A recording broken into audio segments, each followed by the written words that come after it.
The wind howled across the barren Wyoming plains, carrying with it a wall of red dust that turned the afternoon sun into a sickly orange orb.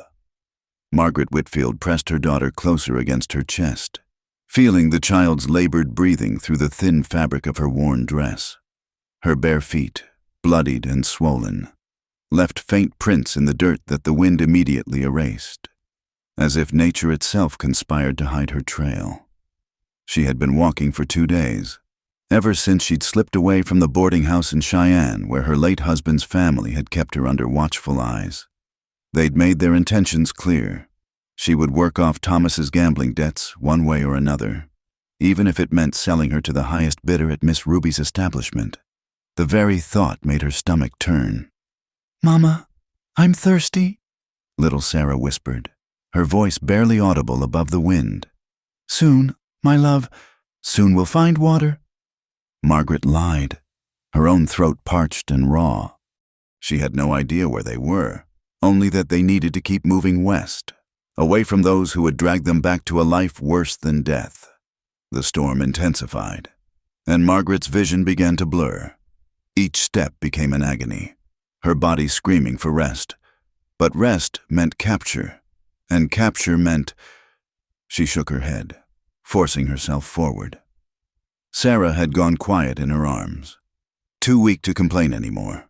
When Margaret's knees finally buckled, she had just enough presence of mind to cushion Sarah's fall with her own body.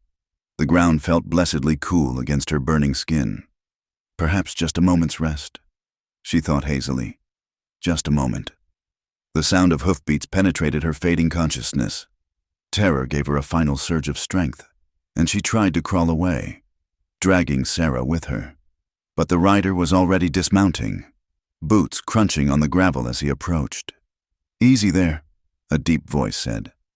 Not the harsh tones of her pursuers, but something else, cautious, perhaps even gentle.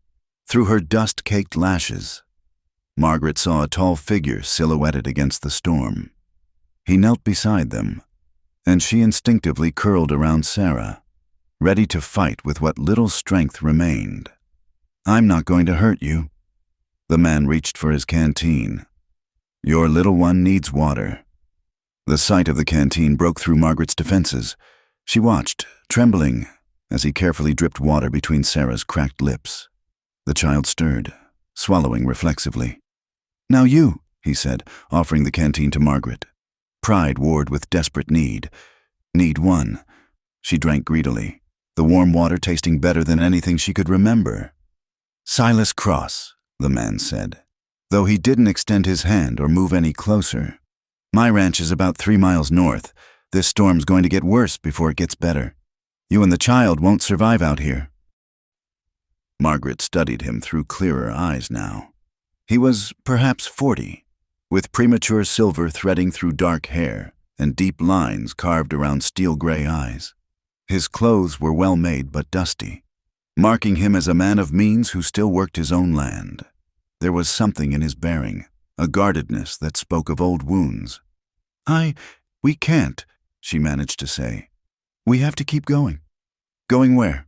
He glanced at her bloody feet, her torn dress, the way she'd held Sarah like a shield. "Whatever you're running from.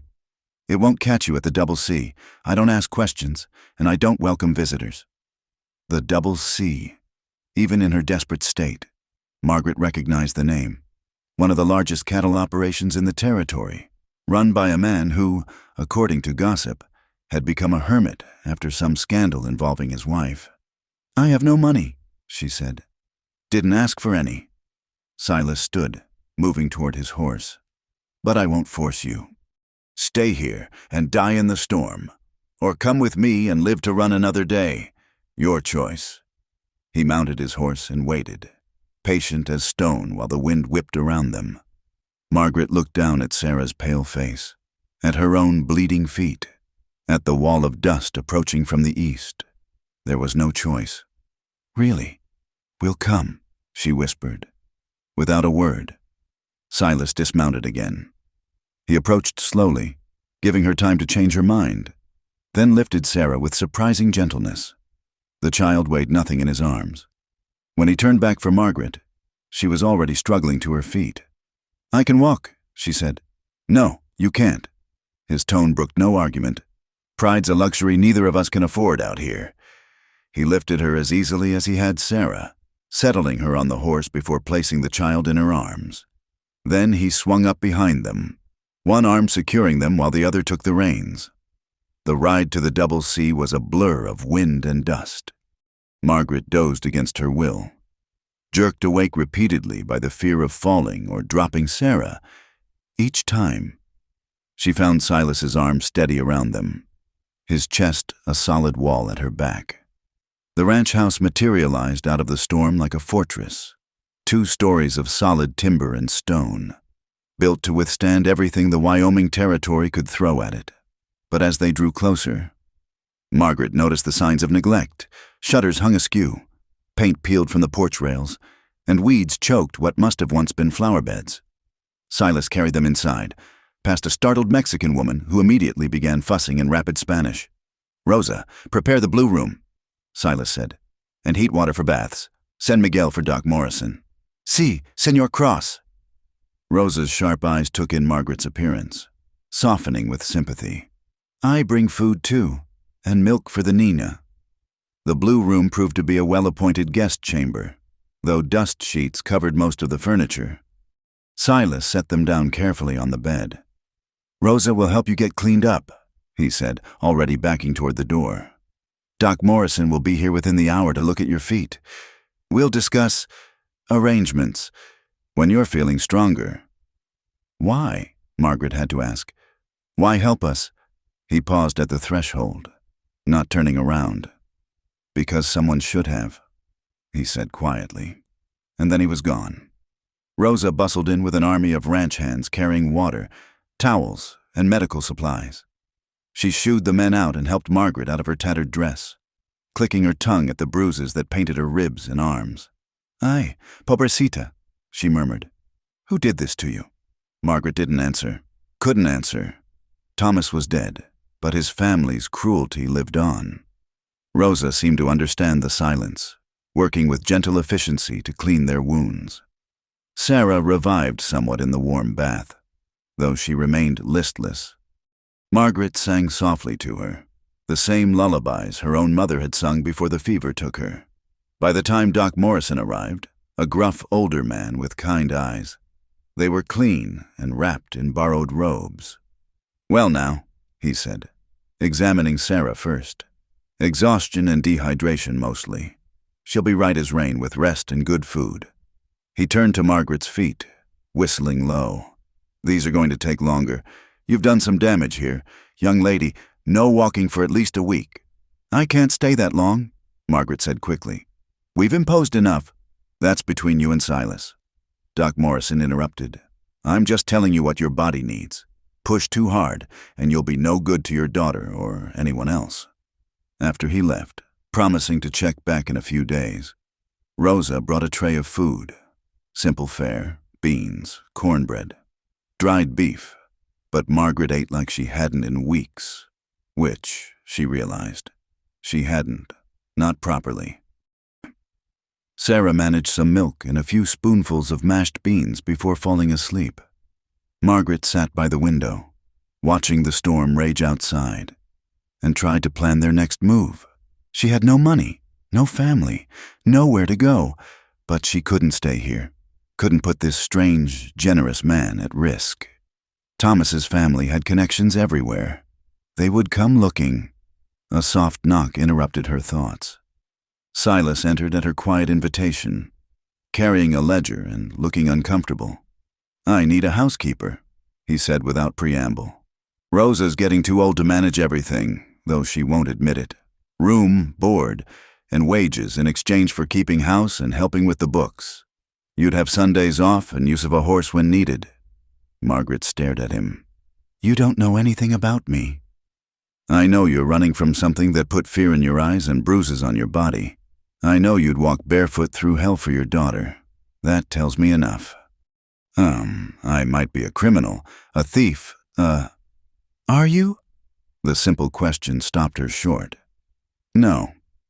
"Then we understand each other." He set the ledger on the dresser. "Look it over when you're feeling better. The previous entries will give you an idea of what's needed. If you can read and cipher, you're already ahead of the last man I hired." "Why are you doing this?" she asked again. This time, he met her eyes, and she saw a flash of something. Old pain, perhaps, or recognition. 6 years ago, my wife left me for a merchant from Baltimore, took half my fortune and all of my trust with her. I've learned to live without both. He moved toward the door. But I haven't forgotten what it's like to need help and have nowhere to turn. Consider this a business arrangement. Nothing more. You'll earn your keep, and I'll get my house in order. Fair enough? Margaret nodded slowly. I'll need to use a different name. Call me Elise Carpenter. If he found the request strange, he didn't show it. Very well, Mrs. Carpenter. Welcome to the Double C. One more thing, my study is off limits. Everything else is open to you. But that room remains locked. Understood? Yes, Mr. Cross. Silas, he corrected. We don't stand on ceremony here. After he left, Margaret, no, Elise now, allowed herself to cry for the first time since Thomas's death. They were tears of relief, exhaustion, and fear all mingled together. She had traded one prison for another, perhaps, but this one came with walls she could see and terms she could understand. Outside, the storm began to abate, leaving the world scoured clean and new. Tomorrow would bring its own challenges, learning the house, earning her place, keeping her secrets. But tonight, she and Sarah were safe, fed, and warm. It was more than she had dared hope for when she'd stepped into that howling wind. Sometimes, she thought as sleep finally claimed her, salvation came from the most unexpected places. In his study, Silas Cross sat at his desk, staring at the locked drawer that held his own secrets, the real extent of his wealth, the debts owed by half the territory, the letters from Catherine he couldn't bring himself to burn. He'd taken in a stranger and her child, given them shelter and work, all because of a look in her eyes he recognized too well. He was a fool, perhaps, but a fool with too much space in his house and too much silence in his life. What harm could one woman and child do that hadn't already been done? Time would tell, he supposed. Time always did. The first frost of autumn painted the grassland silver as Elise watched the cowboys drive the herd toward the winter pastures. She'd been at the Double C for 3 months now, and the rhythms of ranch life had become as familiar as her own heartbeat. The work was hard, harder than anything she'd known in her previous life as a merchant's wife, but there was honesty in it that soothed her fractured soul.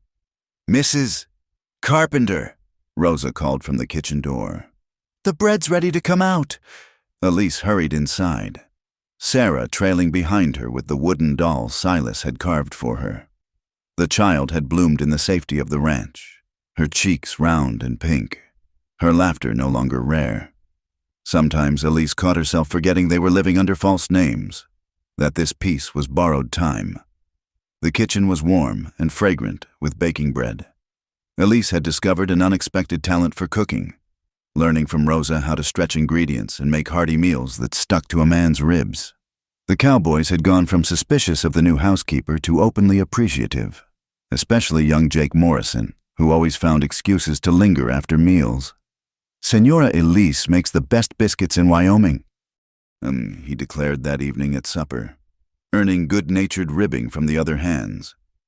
"Better watch out, Jake," old Sam warned. "Mr. Cross don't take kindly to sweet-talking in his house." The mention of Silas made everyone glance toward his empty chair. He often missed meals these days, closeted in his study with his ledgers and letters. Elise had learned not to take it personally, though she couldn't help but notice he ate everything she sent to his study on a tray. After supper, as she was cleaning up, she heard a commotion in the yard. Through the window, she saw Silas and several hands struggling with someone. A child, she realized with alarm. A boy, wild-eyed and fighting like a trapped animal. She dried her hands and went to the door, Sarah clinging to her skirts. The boy couldn't have been more than 10, rail-thin and filthy, with the kind of desperate terror in his eyes she recognized all too well. "Found him in the barn," Miguel explained to Silas. Been stealing food. Looks like won't talk. Might be simple-minded or just scared. Or deaf, Elise said quietly. Stepping forward, everyone turned to look at her. The boy's eyes tracked the movement of their lips, but showed no reaction to their words. See how he watches your mouths?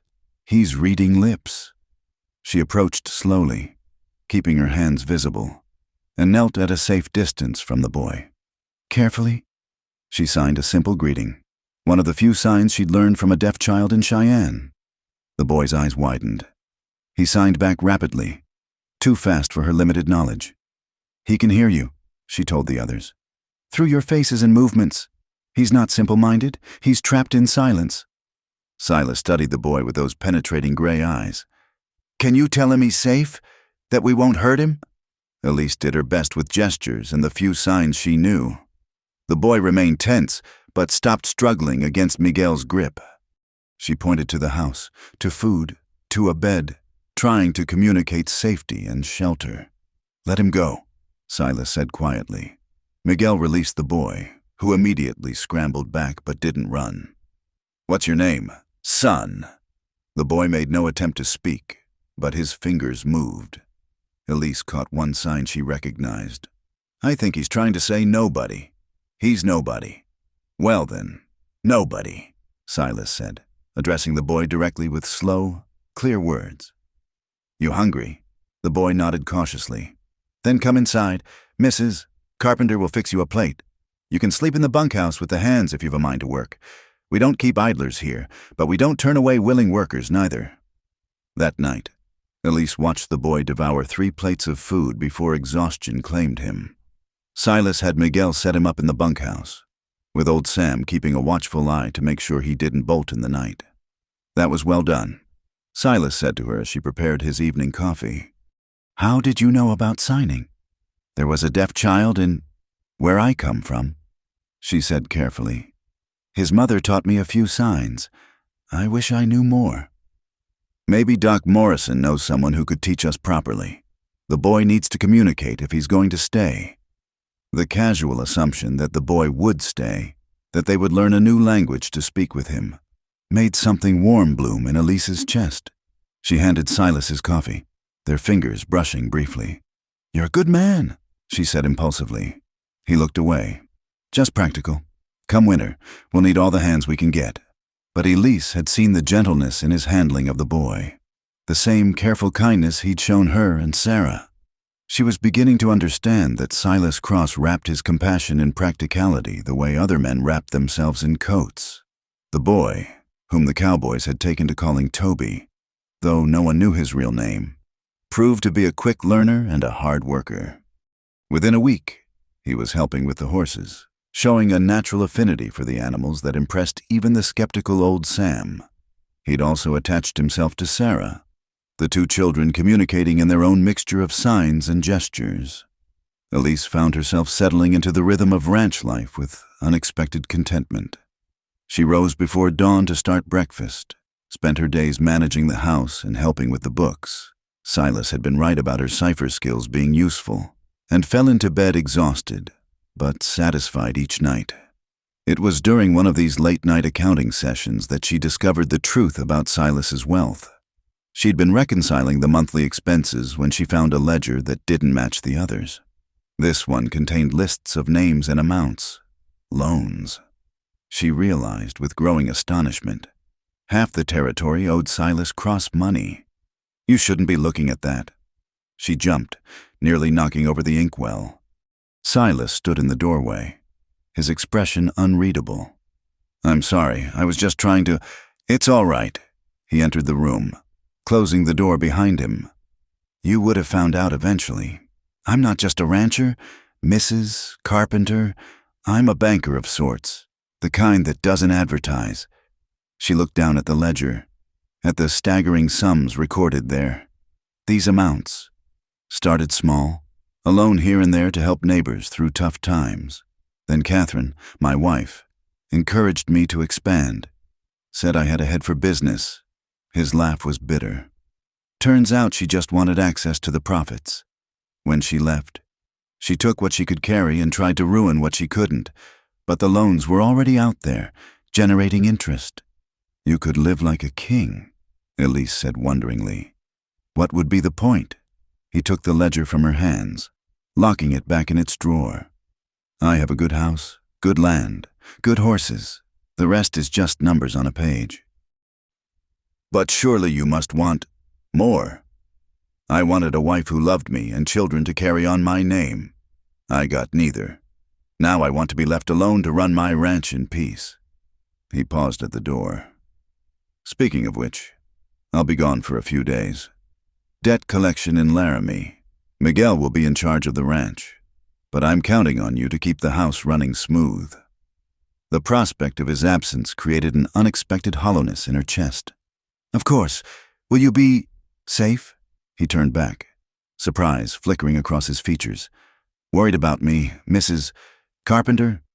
It's just collecting debts can be dangerous work. I'll be fine. I always am. But his expression had softened slightly. Take care of Sarah and the boy while I'm gone. The days of his absence stretched long and quiet. Elise threw herself into her work, organizing areas of the house that had been neglected for years. In a back closet, she found remnants of the previous misses. Cross, silk dresses, kid gloves, bottles of French perfume. Everything spoke of a woman who'd wanted a different life than what the ranch could offer. On the third night, a storm blew in from the north, bringing sleet and howling wind. Elise was reading to the children by the fire when she heard horses in the yard. Her heart leaped. Silas was back early. But the man who stumbled through the door wasn't Silas. It was Jake Morrison, supported by 2 other cowboys, blood streaming from a gash on his forehead. Wolves, old Sam explained tersely. Spooked the horses. Jake got thrown. Elise sprang into action, sending Rosa for hot water and bandages while she examined the wound. Her months of tending Thomas's drunken injuries served her well now as she cleaned and stitched the gash with steady hands. You're good at this. Doc Morrison, no relation to Jake despite the name, commented when he arrived an hour later. Ever think of learning proper nursing? I just did what needed doing, Elise said, but the praise warmed her. She was disposing of the bloodied water when she saw a figure on horseback approaching through the storm. This time, it was Silas, wrapped in an oilcloth slicker and looking like winter itself had taken human form. Heard there was trouble, he said, swinging down from his horse.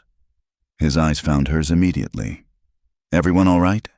Jake got thrown. He'll be fine.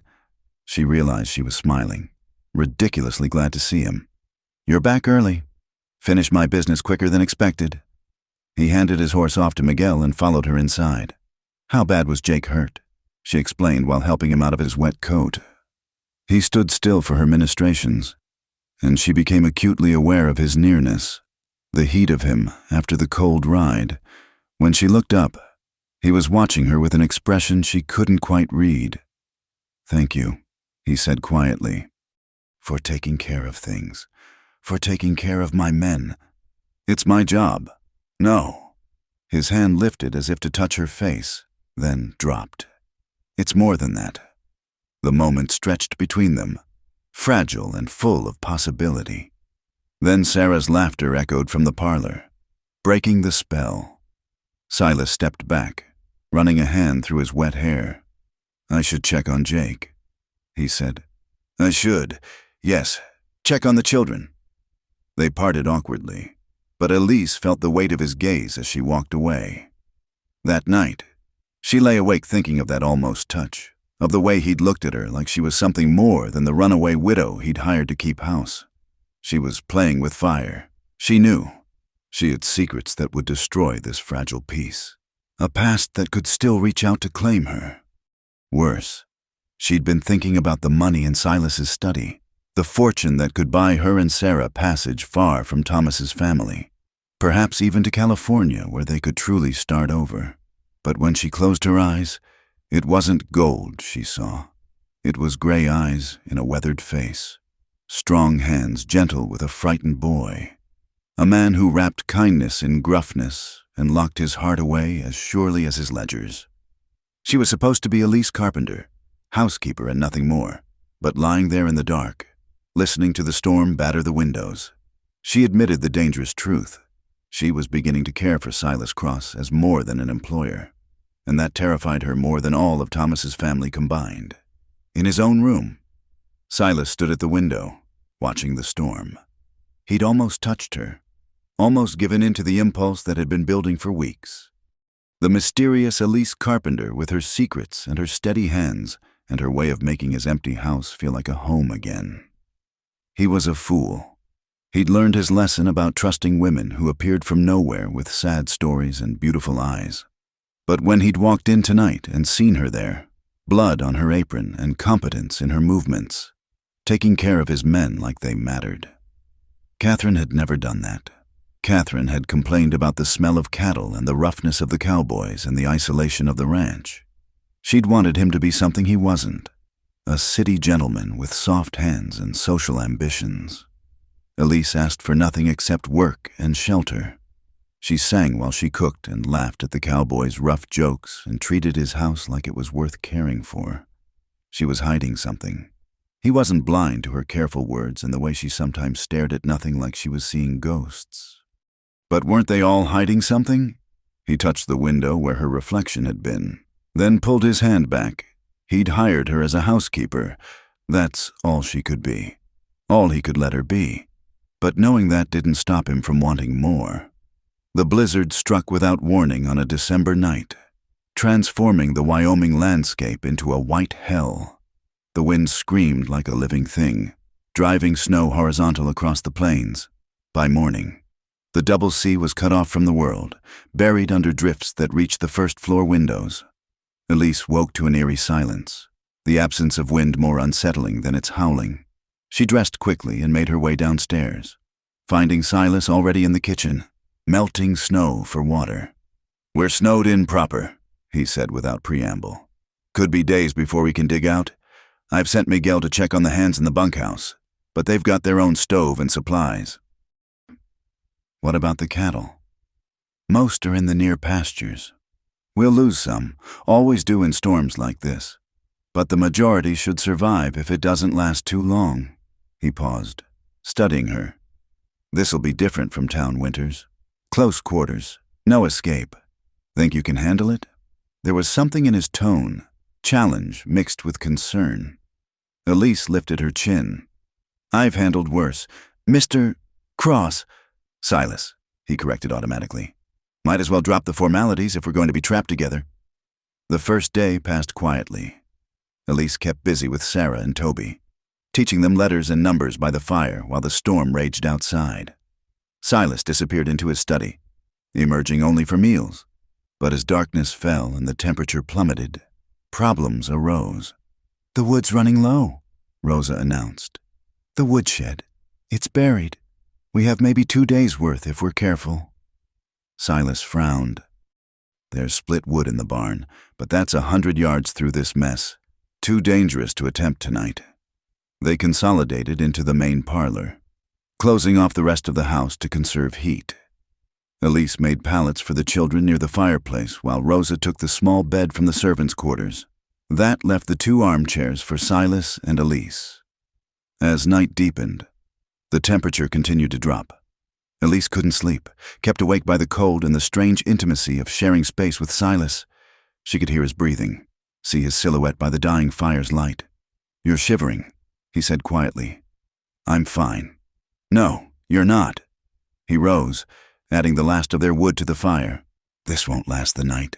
We need to share warmth." The practicality of his tone didn't hide the tension underneath. Elise understood. In cold like this, people froze to death. But understanding didn't make her heart beat any slower as he pulled their chairs together and wrapped his large coat around both of them. "This is purely for survival," he said, his voice rough. "Of course," she whispered. But as the hours passed and warmth seeped between them, purely survival became something else. Elise found herself relaxing against his shoulder, breathing in the scent of leather and soap and something uniquely him. His arm came around her, hesitant at first, then more secure. "Tell me something," she said softly. not wanting to wake the others. Why did Catherine leave? She felt him tense. That's not a story for tonight. We might freeze to death. Seems like a good time for truth. A long pause. Then, she never wanted this life. Thought she did, or thought she could change me into wanting something else. When she realized I'd never be more than a rancher, she found someone who would be. His voice dropped. Edward Worthington. Merchant, investor, everything I wasn't. She said I'd trapped her in a prison of dust and cattle. This isn't a prison, Elise said fiercely. It's a home, a good home with good people. You think so now? Wait until you've been here a year, 2 years, when the nearest dress shop is a day's ride and the fanciest entertainment is Jake's fiddle playing. I don't need dress shops. The words came out more vehement than intended. I need safety, peace, a place where Sarah can grow up without fear. Fear of what? She'd said too much. The world can be cruel to women alone. His arm tightened around her. You're not alone here. The words hung between them, heavy with promise. Elise turned her face into his shoulder, fighting tears. If he knew the truth, that she was wanted by her dead husband's family, that she'd thought of stealing from him, would he still say that? Elise, her false name sounded real on his lips. Whatever you're running from, you don't have to face it alone. She lifted her head, meeting his eyes in the firelight. The distance between them was nothing. A breath, a heartbeat. She saw the moment he decided, saw him lean toward her. Mama? Sarah's sleepy voice shattered the moment. I'm cold.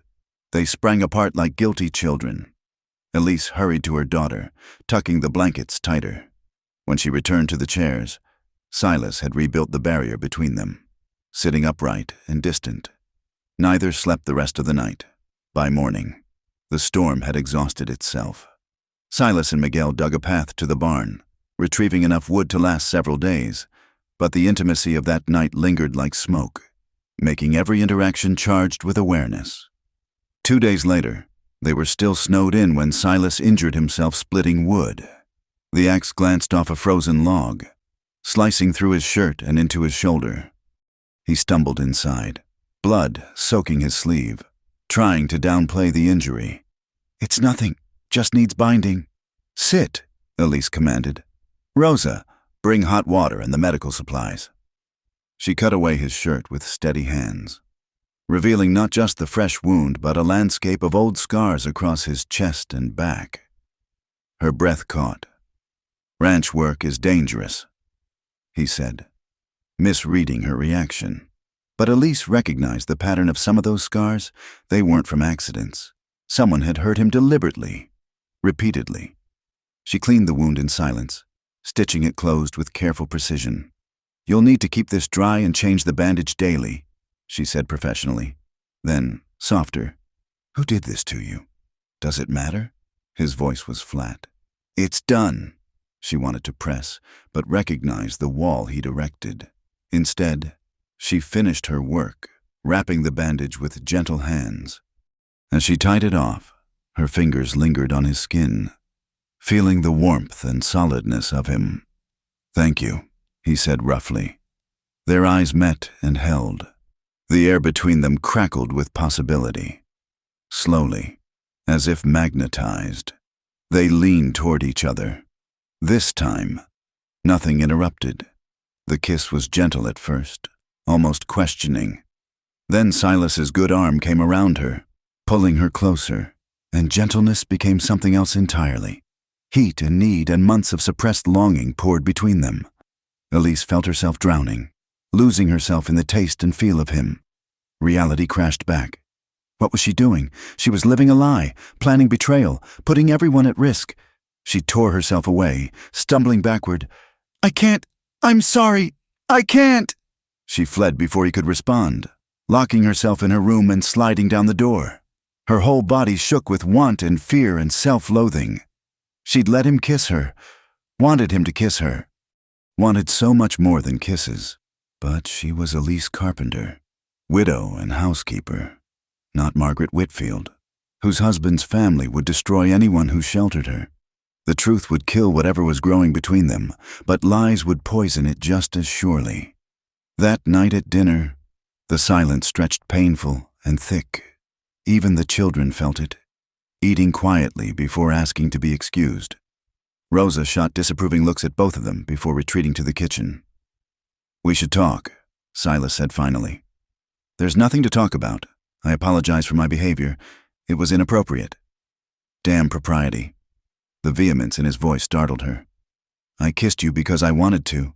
Because I've wanted to for weeks. Are you going to sit there and pretend you didn't want it too? What I want doesn't matter."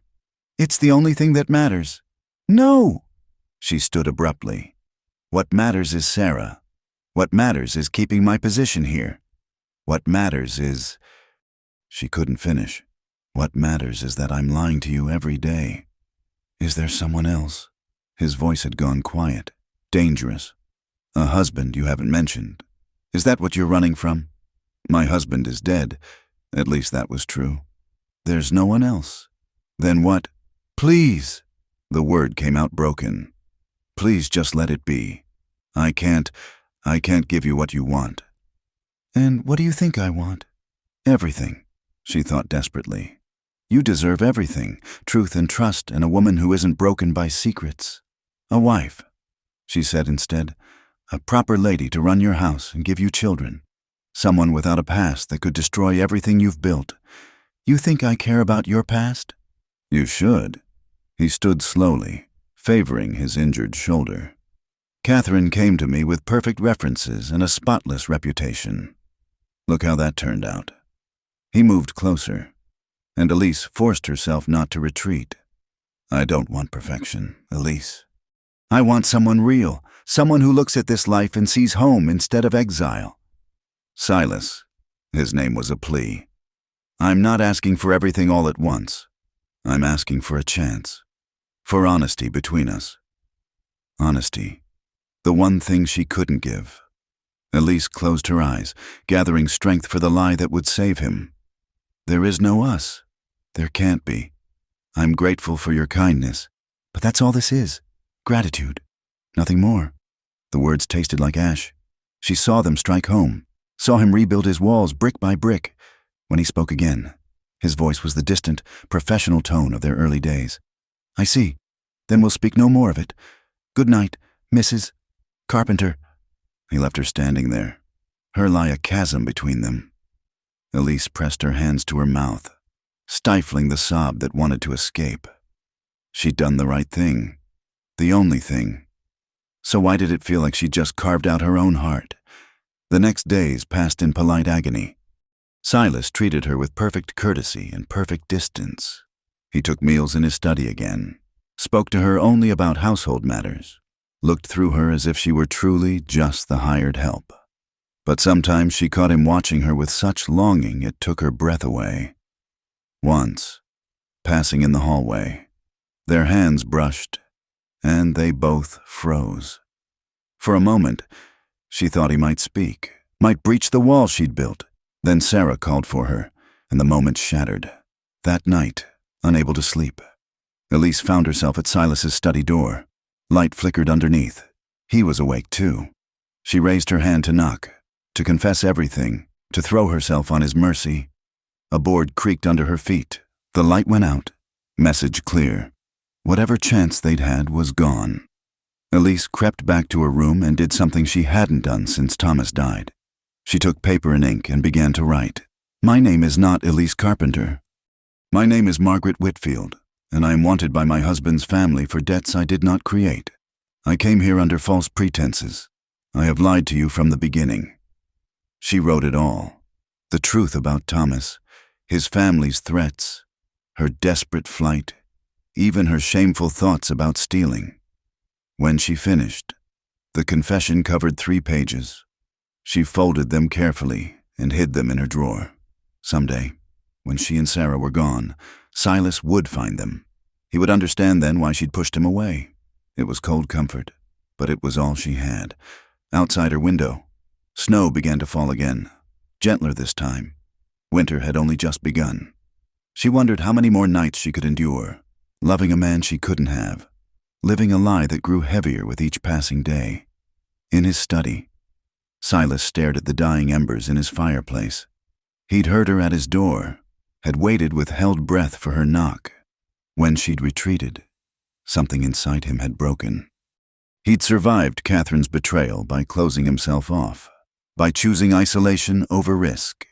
Then Elise had arrived, breaking down his defenses with her quiet strength and fierce devotion to her daughter. He'd let himself hope again, let himself believe that maybe, but she'd made her feelings clear. Gratitude, not love. He'd been a fool to think otherwise. He pulled out a bottle of whiskey, then pushed it away. Drinking wouldn't change anything. Tomorrow, he'd go back to being the distant employer. He'd protect her and Sarah because he'd given his word, but he'd guard his heart. It was the only way to survive a winter that suddenly seemed endless. The stranger rode into the double sea on a cold February morning, his dark coat and low-brimmed hat marking him as trouble before he even spoke. Elise saw him from the kitchen window and felt her blood turn to ice. She knew that type of man, had seen them in Cheyenne, hunting bounties and asking questions. "Rosa," she said, fighting to keep her voice steady. "Take Sarah and Toby to the root cellar. Tell them it's a game. Hide and seek." "Senora, what? Please, just do it." Rosa took one look at her face and gathered the children without another word. Elise smoothed her apron, pinched her cheeks for color, and went to the door with her brightest smile. "Good morning, sir. How can I help you?" The man's eyes were like a snake's, cold and calculating. "Morning, ma'am. Name's Josiah Trent. I'm looking for someone might have passed this way, a woman and a young girl. We get lots of folks through here. Could you be more specific?" He pulled out a worn photograph. Elise's wedding portrait stared back at her, Thomas's possessive hand on her shoulder, even in sepia tones. "Margaret Whitfield. Goes by Maggie sometimes. Pretty little thing. Blonde hair. About your height. Traveling with a daughter. Sarah. Age 4. I'm sorry. I haven't seen anyone like that." The lie came smooth as butter. "Though with the winter we've had, not many folks have been traveling at all." Trent's eyes narrowed. "You sure about that? Because I heard tell Silas Cross took in a widow woman few months back. Fits the description mighty close." "Mr. Cross did hire a housekeeper, yes, but her name is Elise Carpenter, and she has dark hair, as you can see." She touched her hair, now dyed with walnut juice, a precaution she'd taken months ago. "Her daughter's name is Mary. Mind if I talk to this Mrs. Carpenter? You're speaking to her." She forced a laugh. "Though I'm flattered you think I look young enough to match your photograph, that woman can't be more than 20, and I'm past 30. It was another lie. She was 23, but the hard life had aged her face enough to sell it. Trent studied her for a long moment, and she held his gaze steadily, calling on every bit of strength she possessed. "I'd like to speak to Mr. Cross. He's out with the cattle. Won't be back till sundown." True enough, Silas had left before dawn to check the herd. "You're welcome to wait, though I should warn you, Mr. Cross doesn't take kindly to strangers bothering his employees." Something in her tone must have warned him. Trent touched his hat. "I'll be back. You can count on that. Mrs. Carpenter." He rode off, but Elise knew he wouldn't go far. She waited until he was out of sight, then ran to the barn where Miguel was working. "I need you to find Silas. Tell him there's trouble. A bounty hunter asking questions." Miguel's face darkened. He'd never asked about her past, but he wasn't stupid. "Si, senora, I go now." The hours until Silas returned were the longest of Elise's life. She went through the motions of her work, but her hands shook and her mind raced. Should she run now? Take Sarah and disappear before Trent came back? But where could they go in winter, with no money and nowhere to hide? When Silas finally rode in, his face was like thunder. He dismounted and strode straight to her, and for a moment she thought he would shake her. Instead, he gripped her shoulders gently. "Miguel told me, are you all right?" "I'm fine," I lied. Told him I was someone else, but he'll be back. He knows. Silas. Somehow he knows. Who is he looking for? The moment of truth. Me, my real name is Margaret Whitfield, and my husband's family put a bounty on me. They say I stole from them, but I didn't. I swear I didn't. They want to make me pay for Thomas's debts in other ways. She waited for anger, for betrayal to flash in his eyes. Instead, his hands tightened on her shoulders. What else? That's all. Everything else I told you was true. I am a widow. Sarah is my daughter. We were running from them when you found us. Her voice broke. I'm so sorry. I'll leave tonight. I won't bring more trouble to your door. The hell you will. The vehemence startled her. You think I'd throw you to the wolves now? What kind of man do you think I am? But the danger. I've faced worse than some hired gun looking to collect blood money. He released her, stepping back. Go about your business as normal. When he comes back, I'll handle it. Silas, you don't understand. Thomas's family, they have money, connections. They won't stop. Neither will I. His gray eyes were steel. You're under my protection. Margaret, Elise, both names. Doesn't matter. You work for me, and that means something out here. Tears burned her eyes. After all her lies, he was still defending her. Why? You know why, he said quietly. Then, louder. Now go get the children from wherever Rosa's hidden them and make dinner. We're not changing our routine for some two-bit bounty hunter. Trent returned at sunset, as expected. But now Silas waited on the porch, rifle across his knees, every inch the dangerous rancher who'd carved out an empire in hostile territory. Miguel and 3 other hands lounged nearby, cleaning their guns with studied casualness. Mr. Trent, Silas said cordially. Hear you've been bothering my housekeeper. Just doing a job. Mr. Cross, looking for a runaway woman who stole from her family. Stole what, exactly? Trent shifted uncomfortably. That's between her and them. See, that's where you're wrong. Silas stood slowly, the rifle natural in his hands. Mrs. Carpenter works for me. That makes her business my business. So I'll ask again. What did she allegedly steal? $500 and some jewelry. Silas laughed, a sound without humor. $500? You're hunting a widow and child through winter for $500? He reached into his pocket, pulled out a leather pouch. Here's $600. Tell whoever hired you that Margaret Whitfield is dead. Died of fever in Denver last fall. You tracked her that far and no further. Trent eyed the money hungrily. They won't believe it without proof. Then make them believe it. You're good at lying, aren't you? Most bounty hunters are. Silas's voice hardened. Take the money and ride out. Trent, don't come back, because if I see you near my property or my people again, we'll have a different kind of conversation. The kind that ends with you feeding the coyotes. Understand? For a moment, violence hung in the air like smoke. Then Trent snatched the pouch and backed toward his horse. You're making a mistake. Cross, the Whitfields don't forget debts. Neither do I. Remember that. They watched him ride away, but Elise knew it wasn't over. Men like that always came back, especially when they smelled weakness. That night, after the house was quiet, Silas called her to his study. For the first time since their kiss, they were alone in close quarters. The awareness crackled between them. We need to make plans, he said without preamble. Trent will be back, or someone like him. Your story needs to be airtight. I should leave. It's the only way to keep everyone safe. Stop. The command in his voice made her freeze. You're not running anymore. We're going to handle this properly. First, we make Elise Carpenter real. I'll have documents drawn up, backdated, employment records, character references, the works. My lawyer owes me favors. That's illegal.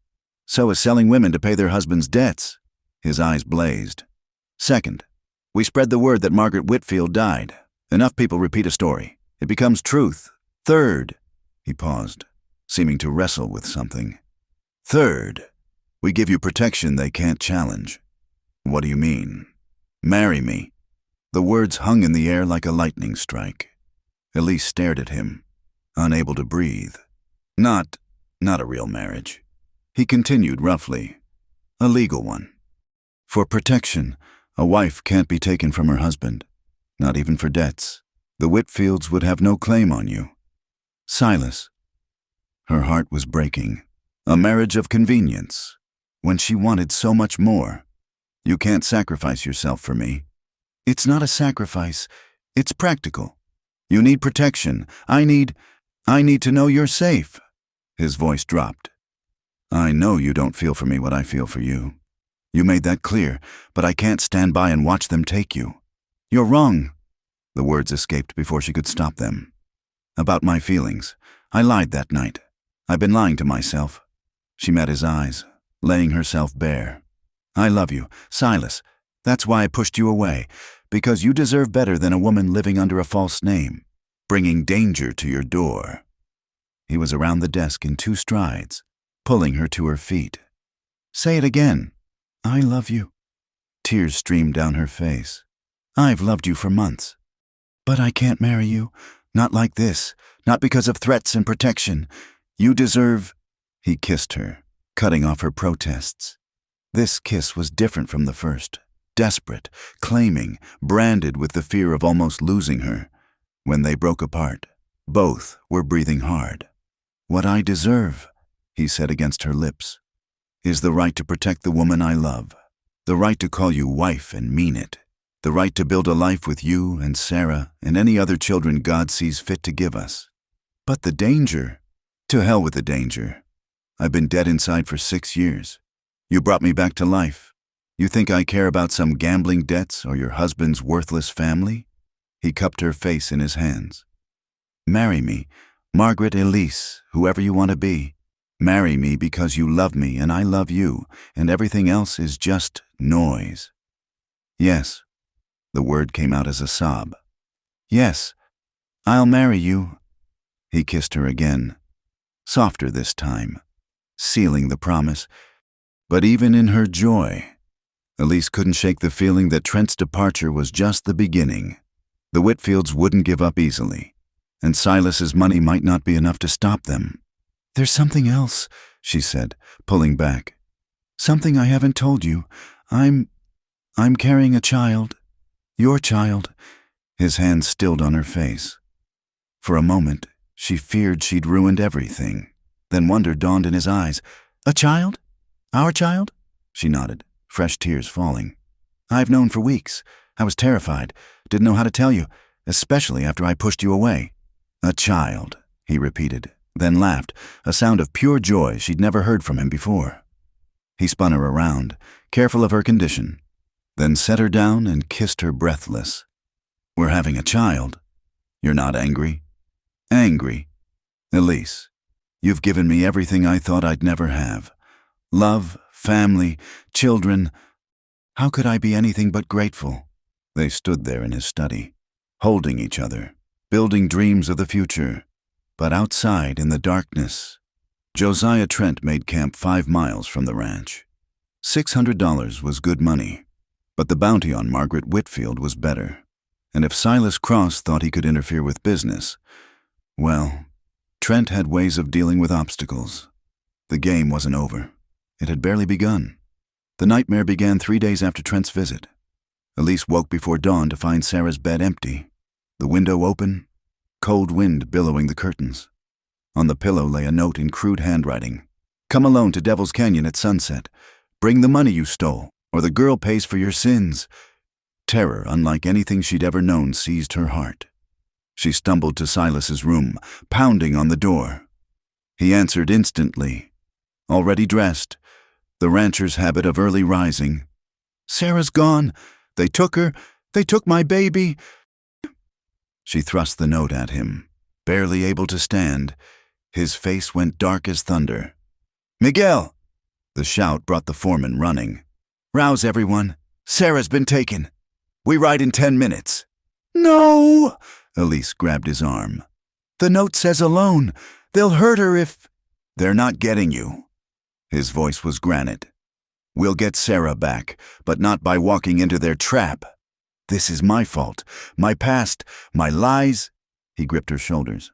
Stop. The only ones at fault are the bastards who took a child. Now get dressed. We're going to need you to identify anyone you might recognize. But as the sun climbed higher with no sign of Sarah, desperation clawed at Elise. The men had found tracks, 2 horses heading west, but lost them at the rocky ground near the canyon.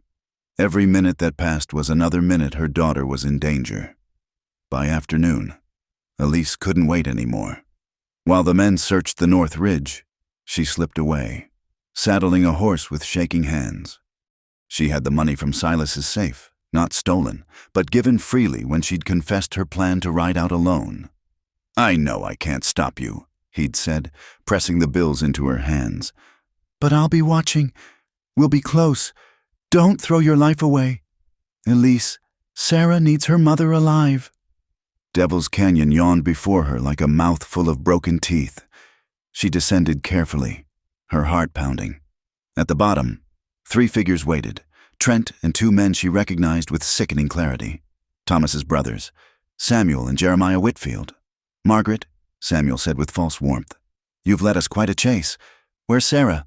"Safe, for now." Jeremiah, always the crueler brother, smiled. "Thought you could hide behind Cross's money. Thought you could disgrace our family name and walk away." "I paid Thomas's debts with everything I had, the house, the furniture, my mother's jewelry." "Not everything." Samuel's eyes raked over her. "You still owed service. 3 years in Ruby's house. We figured, to clear the rest. You agreed to it, remember? I agreed to nothing. You tried to sell me like cattle." "You belonged to Thomas. When he died, you belonged to us. That's the law. That's not law, that's slavery. Call it what you want." Trent spoke up, clearly uncomfortable with the direction of the conversation. "Where's my money? The real bounty, not Cross's pittance." Elise threw the saddlebags at their feet. "There, every cent Silas gave me. Now give me my daughter." Samuel counted the bills, nodding. "This covers the original debt, but there's interest to consider. 3 months of searching, hiring Trent here, the inconvenience. What do you want?" Though she knew, had always known it would come to this. "You come back with us, quietly. Work off the debt as agreed. The girl can stay here. Cross seems fond of brats. Or," Jeremiah added with relish, "refuse, and we take you both." "Girl's young, but Ruby can always use kitchen help. Your choice." The trap closed around her, neat as a snare. Save Sarah by condemning herself, or condemn them both.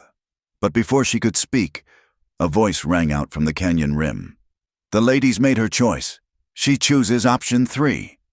Silas stood silhouetted against the sky, rifle trained on the group below. Around the canyon rim, more figures appeared. Miguel, old Sam, Jake, even young Toby with his keen eyes and steady hands. "Cross," Samuel sputtered.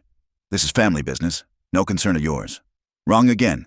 See, Margaret Whitfield doesn't exist anymore. Hasn't for 3 days now." Silas's voice carried clearly in the still air. "I married Elise Cross in Laramie, legal and binding, which makes her debts my debts, and I'm prepared to settle them, permanently. You can't, I can and did. My lawyer has the papers. As for the girl, she's my daughter now. Legal adoption, signed and witnessed." He shifted the rifle slightly. "So you boys have 2 choices. Leave now and never come back, or stay and feed the buzzards. What'll it be?" Trent was already backing toward his horse. "I'm out. This bounty ain't worth dying for." But the Whitfield brothers were made of stubborn stuff. "You think some papers change anything?" Samuel spat. "She's a thief and a whore, and everyone will know it. We'll ruin you. Cross, ruin your reputation, your business." The shot rang out, kicking up dust at Samuel's feet. When the echo died, Silas spoke again, deadly calm. "Next one goes through your knee, then the other knee. Then we get creative." He chambered another round. "Last chance. Ride out." For a moment, violence trembled on the edge of erupting. Then Jeremiah grabbed his brother's arm.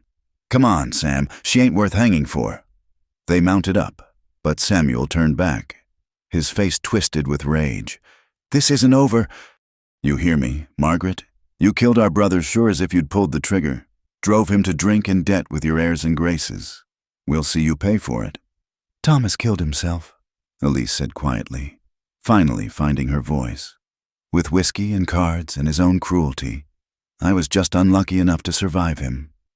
They rode off in a cloud of dust and curses. Only when they were gone did Elise's knees buckle.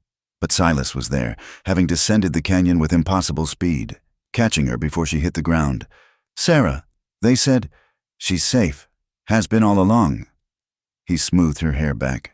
"Rosa noticed someone sneaking around last night. We set a watch. When they tried for Sarah, we were ready. She's been playing tea party with Deputy Morrison's wife all day. None the wiser. But the note. We let them think they'd succeeded. Needed to draw them out, make them show their hand." He helped her stand. "I'm sorry for the deception, but I couldn't risk telling you. Your fear had to be real, or they'd have suspected." Relief and rage warred in her chest. "You let me think my daughter was taken? Let me go through that hell? To keep you both safe, yes, and I'd do it again." His eyes were fierce. "They'll never touch you or Sarah, not while I breathe." The fight went out of her. He was right. The fear had sold the performance, and Sarah was safe. That was all that mattered. "Is it true, the marriage, the adoption?" "True as gospel. Judge Hartman owed me several favors. We rode to Laramie yesterday while you were helping Rosa with the washing. Papers are filed and legal. You're Elise Cross now, if you'll have the name. But we didn't. I wasn't there. Proxy marriage, legal in the territory. Miguel stood in for you, if you can believe it."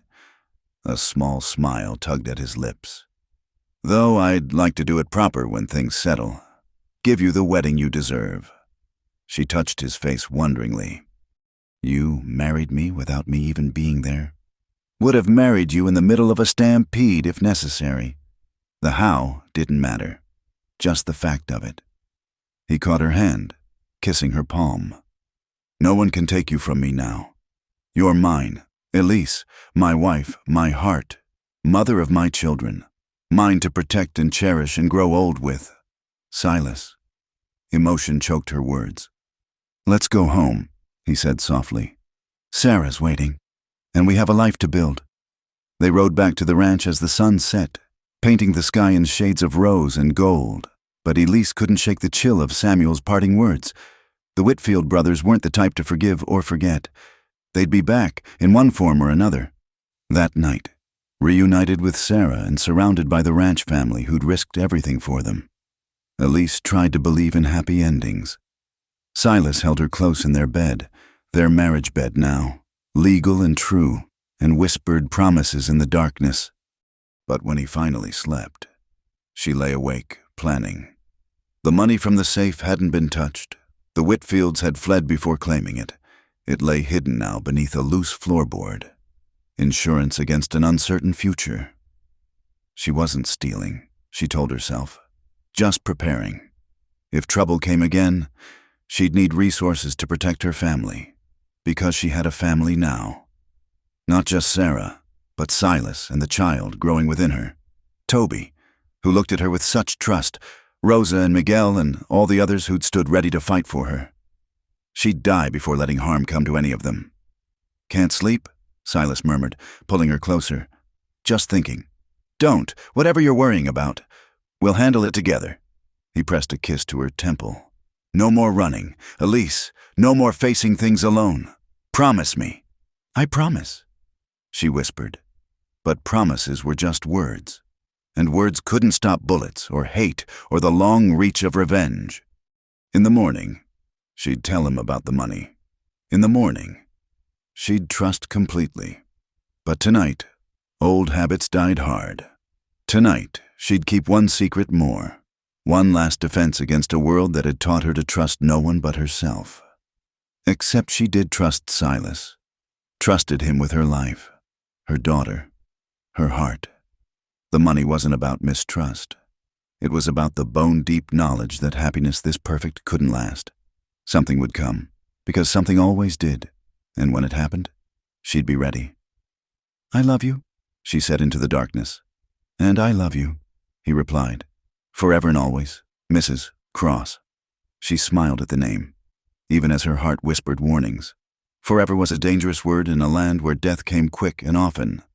But for tonight, wrapped in his arms with Sarah safe down the hall, she'd believe in forever. Tomorrow could bring its own troubles. Tonight, she was home. Spring arrived with wildflowers and scandal. News of Silas Cross's marriage to his mysterious housekeeper spread through the territory like wildfire, growing more distorted with each telling.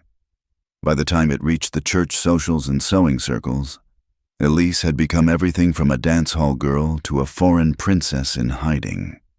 The first test came at Sunday service.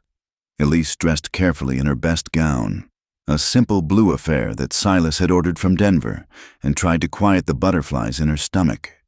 Sarah wore a matching dress, her hair ribboned prettily, while Silas cut an imposing figure in his black suit. "Remember," he murmured as they approached the church, "you're my wife. You belong here as much as anyone." But belonging and being accepted were different things. The moment they entered, conversation stopped. Women who'd been friendly enough when she was just the hired help now regarded her with cold assessment. Men who'd tipped their hats now stared openly, wondering what hold she had over the wealthy rancher. Mrs. Abigail Hartley, the banker's wife and social arbiter of the county, approached like a warship under full sail. "Mr. Cross," she said sweetly, pointedly ignoring Elise. "How unexpected to see you at service. You've been absent so long. We'd quite given up hope." "My wife wished to attend," Silas said calmly. "Mrs. Hartley, may I present Mrs. Elise Cross?" The woman's smile could have curdled milk. "Of course, the housekeeper." She emphasized the last word like a curse. "Such a rapid advancement. One might almost call it miraculous." "One might call it many things," Silas replied, steel beneath his pleasant tone. "I call it the smartest decision I've made in years." They found seats, but Elise felt the weight of stares and whispers throughout the service. Sarah, bless her, remained oblivious, playing quietly with her doll. But when Reverend Mills called for community announcements, Thomas Hartley stood. "I feel it's my Christian duty to express concern about the irregular nature of recent events. Marriage is a sacred institution, not to be entered into lightly or under dubious circumstances." "What circumstances would those be?" "Hartley." Silas's voice cut through the church like a blade. "Why, the sudden nature of it. No banns read, no proper courtship observed. Some might wonder if the lady's reputation—" Silas stood slowly, and the temperature in the church seemed to drop. "Finish that sentence, and we'll settle this outside like men. Any man who questions my wife's reputation questions mine. Are you prepared for that?" "Hartley?" The banker paled. Everyone knew Silas Cross was deadly with both pistol and rifle. "I merely meant—" "You meant to insult a good woman because she didn't ask your permission to marry, because she didn't bow and scrape to your wife's petty tyrannies." Silas's gaze swept the congregation. "Let me be clear. Elise is my wife, legal and true. Sarah is my daughter. Anyone who treats them with less than full respect will answer to me. And unlike the good Reverend, I don't believe in turning the other cheek." He sat down in ringing silence. Reverend Mills cleared his throat nervously and continued with his sermon. But the damage was done. After the service, the congregation split like the Red Sea, some hurrying away while others, mostly ranch families who knew the value of Silas's friendship, came to offer congratulations. "That was quite a performance," Elise said as they rode home. "Not a performance, a promise." He glanced at her. "I won't have them making you feel small, Elise. Not now, not ever." But the social freeze had only begun. Invitations that would normally include the wealthy rancher now pointedly excluded his wife. The general store suddenly had trouble filling her orders. The schoolmarm suggested perhaps Sarah would be more comfortable learning at home. Elise bore it all with quiet dignity. But Silas's anger grew with each slight. The explosion came when she returned from town with tears in her eyes and mud on her dress.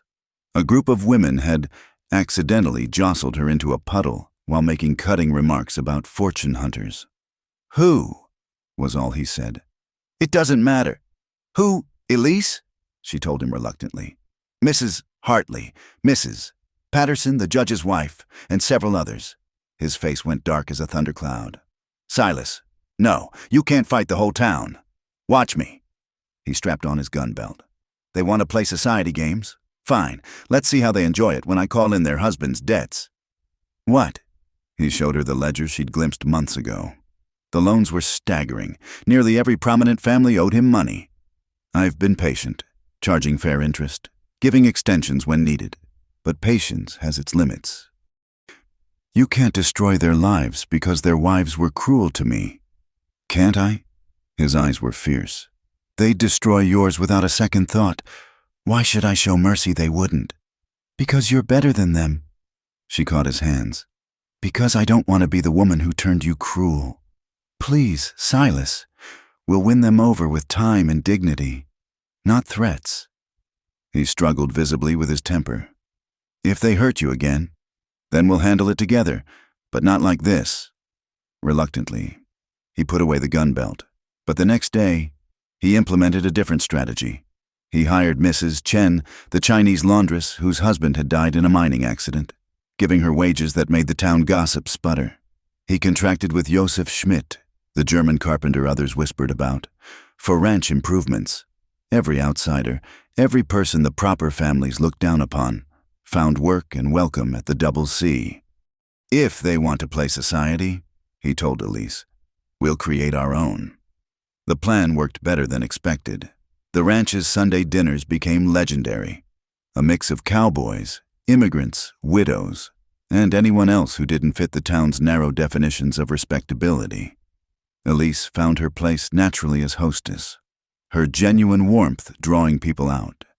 It was at one such dinner that Doc Morrison made his announcement. Circuit judge is coming through next month. Thought you might want to know, in case you're planning that proper wedding you mentioned. Elise looked at Silas in surprise. They were already married, legally bound, but she saw in his eyes what this meant, a chance to stand before the community and choose each other publicly, without secrets or shame. I'd like that, she said softly. Then it's settled. He raised his glass. 2 new beginnings.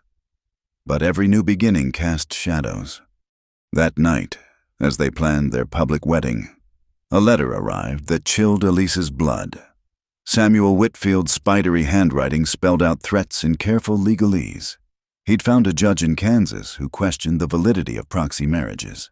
He suggested that unless certain compensations were made, he might pursue the matter legally. Let him try, Silas said, feeding the letter to the fire. No Kansas judge has authority here. But if he makes enough noise, causes enough doubt, then we make noise louder. He pulled her close. Stop borrowing trouble.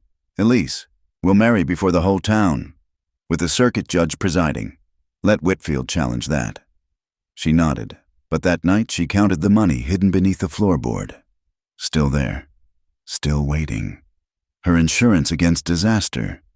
She'd tell Silas soon, she promised herself, after the wedding, after things were truly settled.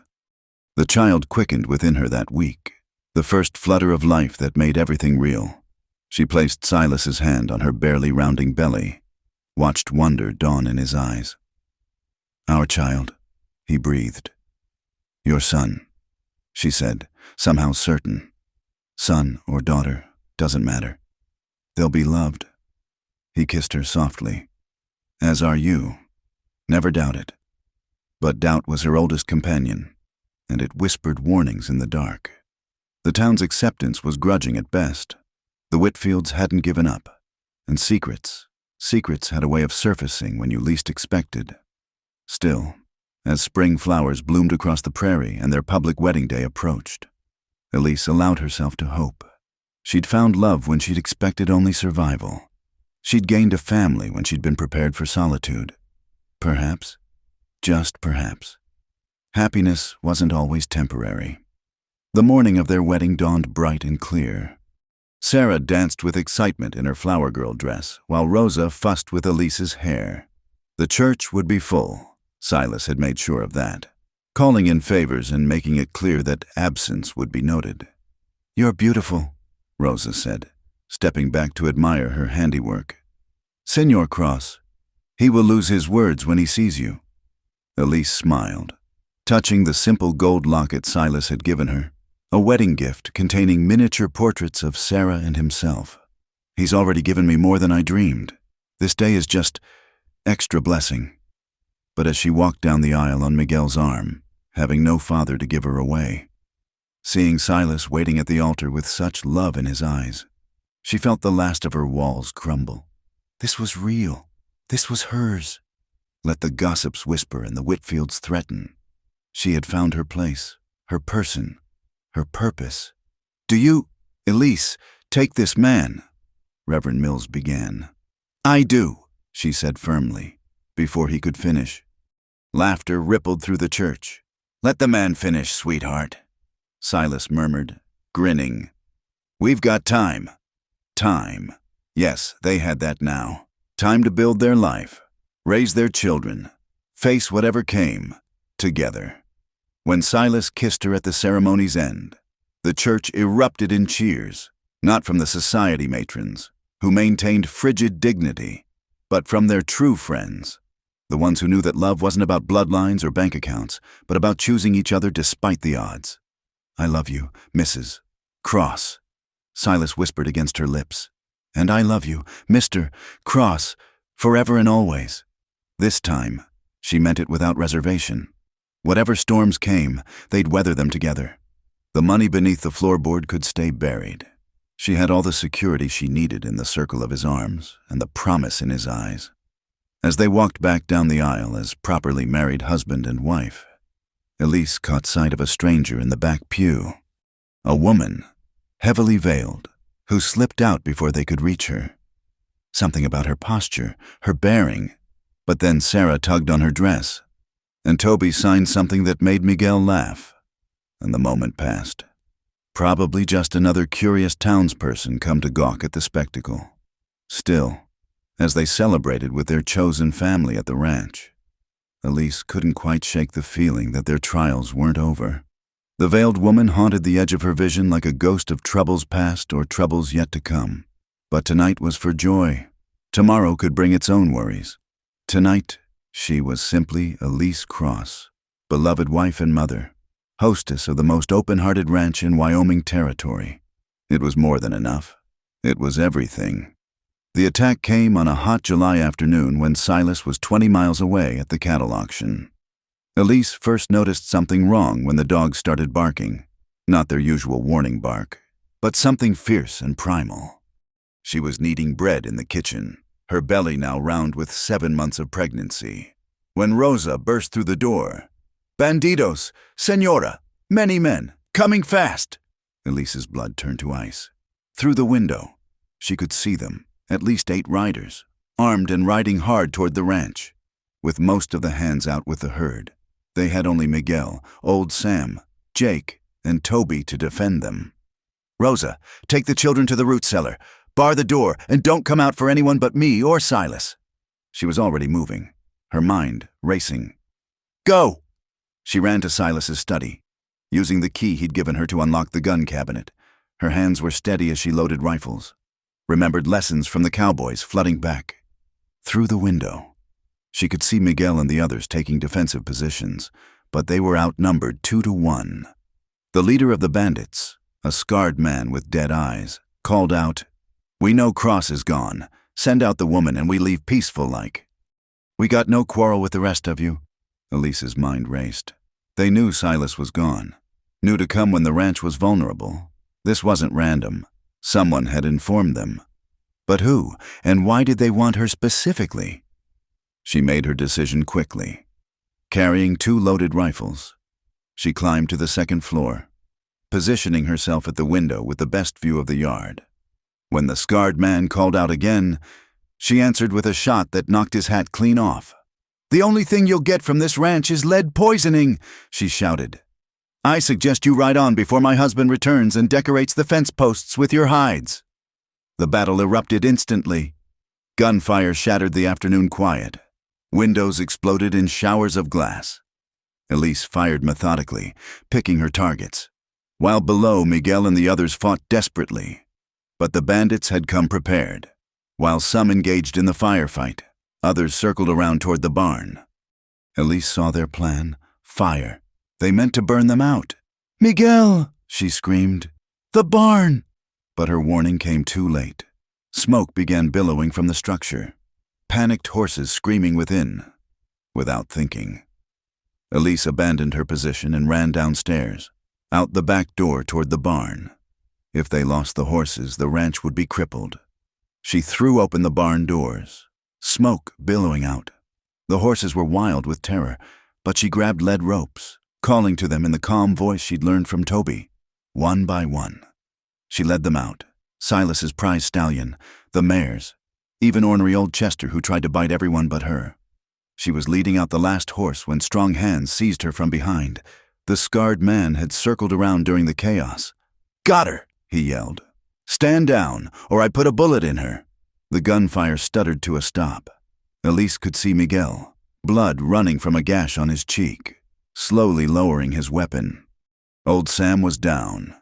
Jake crouched beside him. They were beaten, and everyone knew it. "That's better," the scarred man said. "Now, Mrs. Cross, or should I say Mrs. Whitfield, you're coming with us. Someone's paying good money for you." "The Whitfield sent you," she said, though something felt wrong about it. "Them," he laughed. "Those soft city boys couldn't organize a church picnic." "No, ma'am, you got bigger enemies than them." Before she could ask what he meant, young Toby emerged from the smoke like a ghost. The boy moved silently, a knife in his hand, and before anyone could react, he'd hamstrung the scarred man, sending him screaming to the ground. The yard erupted again. In the confusion, Elise grabbed the fallen man's gun, backing toward the house, but there were too many bandits, and her defenders were wounded, overwhelmed. Then she heard it.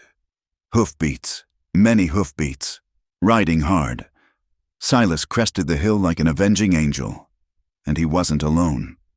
Half the able-bodied men in the county rode with him, all armed, all furious at the attack on their neighbor. The auction had been a trap, Elise realized. But somehow Silas had known, had gathered help. The battle turned instantly. Outnumbered now and caught in crossfire, the bandits broke and ran. Several didn't make it, cut down as they fled. The scarred man, still writhing from Toby's knife, was quickly subdued. Silas was off his horse and crushing Elise in his arms before the dust settled. "Are you hurt? The baby?" "We're fine." She was shaking now, reaction setting in. "How did you know?" "Mrs. Chen's nephew saw armed men camping north of here last night. When I heard, something felt wrong about the auction timing." He pulled back, checking her for injuries with desperate hands. "I should have been here." "You were here when it mattered." She caught his hands. "Silas, they said someone bigger than the Whitfields sent them." "Who?" A laugh from the ground interrupted her.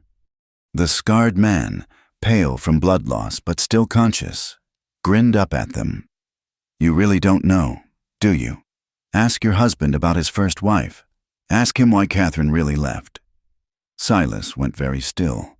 Then, moving with deliberate calm, he drew his pistol. "No." Elise caught his arm. "We need answers. The only answer I need is knowing you're safe." But he holstered the weapon. "Doc Morrison's on his way. If this scum lives, we'll get our answers then." They spent the next hours in controlled chaos, treating wounded, salvaging what they could from the burned barn, securing prisoners. Old Sam would live, though he'd taken a bullet in the shoulder. Jake had a graze across his ribs, but they'd held, against all odds. They'd held that night, after the prisoners were locked in the root cellar awaiting the sheriff. Silas told her the truth about Catherine. "She didn't leave me for a merchant," he said quietly, staring into the fire. "She left me for Marcus Thornton. You know the name?" Everyone knew it. Thornton ran the Territorial Bank, had fingers in mining, railroads, politics, a powerful man who collected enemies like trophies. We were rivals for her affection before I won her hand. He never forgave it. When she went to him, I thought it was love, but now... He shook his head. "She died 2 years ago. Riding accident." They said, but there were whispers. "You think Thornton killed her?" I think Catherine knew too much about his business, and I think he's afraid she told me things before she left. His eyes met hers. I've been careful to stay out of territorial politics, but Thornton's always seen me as a threat. If he can't buy you, he destroys you. But why come after me? Because you're my weakness. Because taking you would destroy me more surely than any bullet. He pulled her close. I'm sorry. Elise, I've brought you into a war you didn't know existed. I brought my own troubles, she reminded him. We're even. The scarred man died before midnight, taking his secrets with him. The survivors knew only that they'd been hired through intermediaries, promised rich rewards for bringing in the woman from the Double C. Sheriff Watson arrived the next day, but Elise could see the fear in his eyes. Thornton's reach was long, his influence deep. Justice would be hard to find through official channels. We could leave, she suggested that night. Take Sarah and go somewhere Thornton can't reach. No. Silas's voice was iron. This is our home. We've bled for it, built a life here. I won't let him drive us out. Then what do? We get ready. Thornton made a mistake. He moved too early, showed his hand. Now we know what we're facing. He smiled grimly. And we show him that the Double C doesn't break easy. Over the next days, the ranch transformed into a fortress. Silas hired more men, hard cases who knew which end of a gun was dangerous. He strengthened alliances with neighboring ranchers who had their own grievances against Thornton. Most surprisingly, he opened his ledgers to select men, showing them exactly how much of the territory's wealth flowed through his informal banking. Thornton controls the official bank, he explained to a gathering of ranchers and merchants. But real money, working money, moves through relationships, through trust. He's got the courthouse. We've got the people. Elise watched her husband transform from isolated rancher to reluctant general in a war she was only beginning to understand. But she wasn't idle. She turned the main house into a hospital, ready for wounded. She organized the women, creating a network for sharing information and supplies, and she practiced. With rifle, with pistol, with knife, until her aim was true. You've changed, Rosa observed one evening, watching Elise clean a rifle with professional efficiency. We've all changed. She touched her swollen belly. I have too much to lose now. The baby kicked, as if in agreement. Soon, she'd bring a child into this uncertain world, but it would be a world where they stood their ground, where they protected their own. That night, as she lay beside Silas, she finally told him about the money beneath the floorboard. He listened without judgment, understanding the fear that had driven her to keep one last secret. Keep it, he said finally. If something happens to me, you'll need resources Thornton can't touch. Nothing's going to happen to you. Promise me, Elise, if worst comes to worst, take the children and run. Live, that's all that matters. She promised, but silently vowed it would never come to that. They'd survived bandits and blizzards, society's scorn and family vengeance. They'd survive Thornton too. A week later, a message arrived that changed everything. Catherine's sister in Denver had found letters, documents that proved Thornton's involvement in claim jumping, murder, and theft on a massive scale. She was coming to testify, to finally see justice done for her sister's death. It's a trap, Elise said immediately. Probably, Silas agreed. But it's also our chance. With those documents, we can destroy Thornton legally.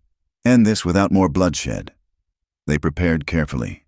The sister would arrive on Thursday's stage, accompanied by federal marshals Silas had contacted through old Army connections. They'd meet her in town, in public, with plenty of witnesses. But as they rode toward town that Thursday morning, Elise insisted on coming despite being heavily pregnant. She couldn't shake the feeling that they were riding into disaster. The streets were too quiet, the usual bustle subdued. Silas, she began. Then she saw her, the veiled woman from their wedding, standing outside the hotel. As they approached, she lifted her veil, and Elise's breath caught. It wasn't Catherine's sister. It was Catherine herself. "Hello, husband," she said, smiling like a snake. "Surprised to see me?" The street erupted. Armed men appeared on rooftops, in doorways, surrounding them. Thornton emerged from the bank, triumph etched on his face. "You always were too trusting. Silas." Catherine purred. "Did you really think I'd die for him? We've been planning this for years, letting you build your little empire, waiting for the right moment to take it all." Silas's face was stone. "The baby. You were pregnant when you left. His baby, though I made sure you'd never know that." Catherine's smile widened. "You see, I needed grounds for annulment. What better than proving our marriage was never consummated? That you were incapable. The child was my proof."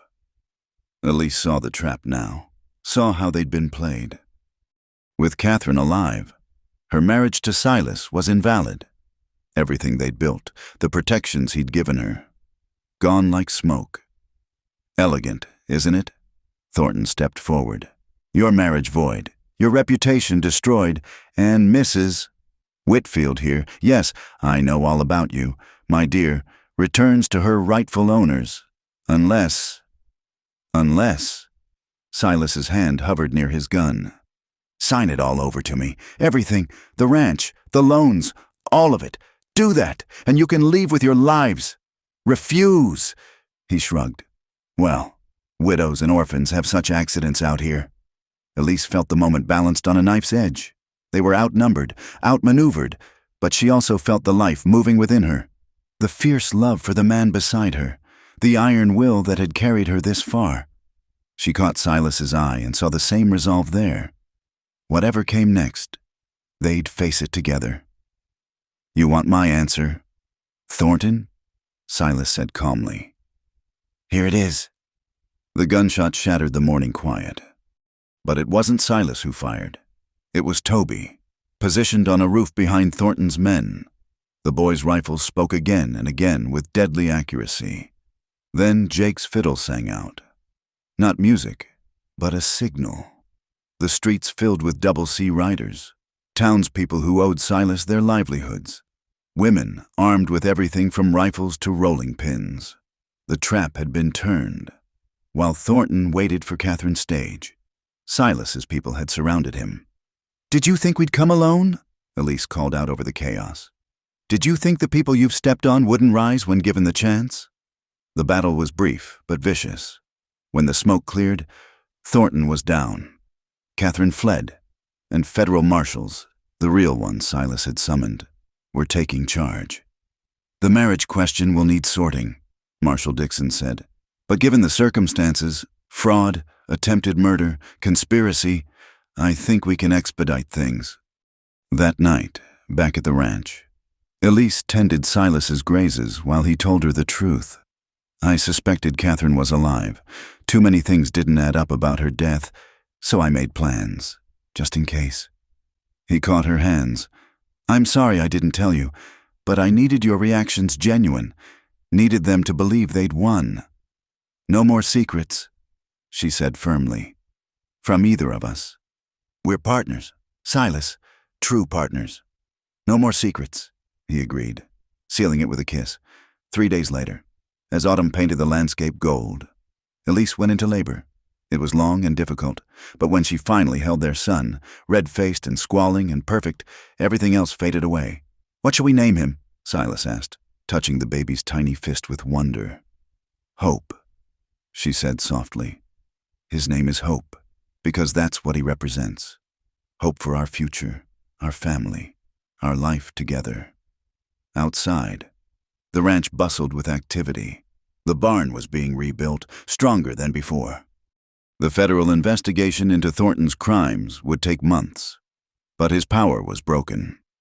Catherine had disappeared again, but somehow Elise knew she wouldn't return. Some ghosts, once faced, lost their power to haunt. "I love you," she told Silas, watching him cradle their son. "Not for your protection or your money or your name, just for you." "And I love you," he replied. "Not as Elise or Margaret or any name you choose, just for the woman who stood beside me against the world." They were battered but not broken, tested but not toppled, and as the sun set over the double sea painting the sky in shades of hope and promise, Elise knew that whatever came next, they'd face it as they'd faced everything else. Together. 10 years had passed since the battle that nearly destroyed them. Elise sat at her writing desk in the study that had once been Silas's private sanctuary, penning a letter to the Women's Aid Society she'd helped establish in Denver. Autumn sunlight streamed through the windows, illuminating the silver threads in her still dark hair. "Mama, hope's being impossible again." Sarah, now 14 and blooming into a lovely young woman, burst through the door. "He put a frog in my wash basin." "Did not," Hope protested, trailing behind his sister with an expression of wounded innocence that fooled no one. At 10, he was the image of his father, same gray eyes, same stubborn jaw, same mischievous streak. "Children," Elise said mildly, not looking up from her letter. "What have I told you about disturbing my correspondence?" "But Mama, Sarah, you're old enough to handle your brother's pranks with dignity. Hope, go help Toby with the horses. And if I find any more amphibians in inappropriate places, you'll be mucking stalls for a week." Hope scampered off while Sarah lingered. "Mama, do you think anyone will ever want to marry me? Knowing about..." "Before?" Elise set down her pen and pulled her daughter close. "Anyone worth having will love you for who you are, not judge you for circumstances beyond your control. Look at your father. He chose us when the whole world said he shouldn't. Papa's different," Sarah said softly. "He's the strongest man in Wyoming. He's a man who knows that real strength comes from love, not judgment." Elise kissed her daughter's forehead. "The right person will see your strength, my darling. Never settle for less." As Sarah left, Elise returned to her letter, but her mind wandered to all that had changed. The Double C had become more than a ranch. It was a sanctuary. Women fleeing violent marriages, children orphaned by mining accidents. Anyone who needed shelter and a fresh start found it here. The old bunkhouse had been converted into a dormitory for the women. The barn, rebuilt after the fire, now included a schoolroom where Toby, who'd learned to read lips and speak through painstaking practice, taught sign language to anyone who'd learn. Some stayed only until they were back on their feet. Others, like widow Mary Patterson and her 3 boys, had become permanent fixtures of the ranch family. "Mrs. Cross?" A soft knock interrupted her thoughts. "There's someone here to see you." Elise looked up to find one of their newest arrivals, a young woman named Catherine who'd arrived 2 weeks ago with bruises she wouldn't explain. "Who is it?" She says she's Mrs. Thornton. Ma'am, says you know her as Catherine." Elise's blood chilled. She hadn't heard that name in years, had almost convinced herself that particular ghost was laid to rest. "Where is she?" "On the porch. Ma'am, Miguel and the boys are watching her." Elise found Catherine Cross Thornton where Catherine had said, but she barely recognized her. The proud beauty who'd nearly destroyed them was gone, replaced by a hollow-eyed woman who looked far older than her years. Her once fine dress was travel-worn, her hands trembling. "Elise," Catherine said, and even her voice was different. Broken, desperate. "I know I have no right to be here, but I had nowhere else to go." "What do you want?" Elise kept her voice neutral, though her hand instinctively moved to the small pistol she still carried. "Sanctuary," Catherine laughed bitterly. "Ironic, isn't it? Marcus is dead, shot by a business partner he betrayed. His creditors took everything. And suddenly I discovered what it's like to be a woman alone with no money and a reputation in ruins." She met Elise's eyes. "I heard about what you do here. The women you help, I need help. You tried to destroy us. You nearly succeeded. I know." Tears tracked down Catherine's aged face. "I know what I did. I've had 10 years to think about it. 10 years of living with a man who saw people as possessions. He killed our child. Did you know that? My son said the boy was weak, not worthy of the Thornton name. An accident, he called it, but I knew better." Despite herself, Elise felt a stirring of pity. She knew too well the pain of losing everything, of being trapped by circumstances and poor choices. But trust was harder. "Wait here," she said finally. She found Silas in the north pasture. overseeing the fall roundup. The years had silvered his hair completely and added lines to his face, but he sat his horse as straight as ever. When she told him about Catherine, his expression went carefully blank. "Your decision," he said finally. "This is your work, your sanctuary. But Elise, be careful. Snakes can shed their skin, but there's still snakes underneath." That evening, Elise made her choice. She offered Catherine a place, not in the main house, but in the women's dormitory, where she'd work alongside the others. Earn her keep, prove herself. The former misses. Cross accepted with a humility that seemed genuine. "Why?" Catherine asked as Elise showed her to a simple room. "After everything I did, why help me?" "Because someone should have helped you before you became what you were." Elise said simply, "Because breaking the cycle of cruelty has to start somewhere. And because I've learned that revenge is a luxury I can't afford. It takes up space better used for healing." The adjustment wasn't easy. Some of the women recognized Catherine's name, knew her history, but grudging acceptance came as she worked without complaint, as she comforted newcomers who arrived as broken as she had been, as she slowly earned redemption through small acts of kindness. 3 months later, a letter arrived that made Elise's hands shake. She found Silas immediately, pulling him away from his ledgers. "Thomas's brothers," she said, showing him the letter. "They're both dead. Cholera outbreak in Kansas. Their lawyer is settling the estate and wants to know if I have any claim as Thomas's widow." Silas read it carefully. "Do you want to pursue it?" "No." The answer came instantly. "That life is dead. Let it stay buried. But Silas, we're truly free now. No one left to challenge what we've built." He pulled her into his arms, and she felt him relax as if a weight he'd carried for years had finally lifted. "Then let's make the most of it." That spring, they held a celebration, not for any particular reason, but simply because they could. The ranch overflowed with guests, former residents who'd built new lives, neighboring ranchers who'd become allies, townspeople who'd learned to respect rather than scorn the sanctuary the Double C provided. Elise watched from the porch as her family and extended family mingled. Hope was demonstrating rope tricks he'd learned from Miguel. Sarah was deep in conversation with the judge's son, a serious young man who looked at her like she hung the stars. Toby was teaching sign language to a group of children, his patience endless despite their fumbling fingers. "Regrets?" Silas asked, joining her with 2 cups of Rosa's special punch. "Never," she said firmly. "Every hard road led us here."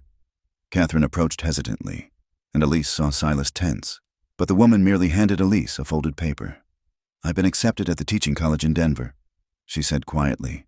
"I leave next week. I wanted to thank you before I go. You gave me what I couldn't give myself, a second chance." After she walked away, Silas shook his head in wonder.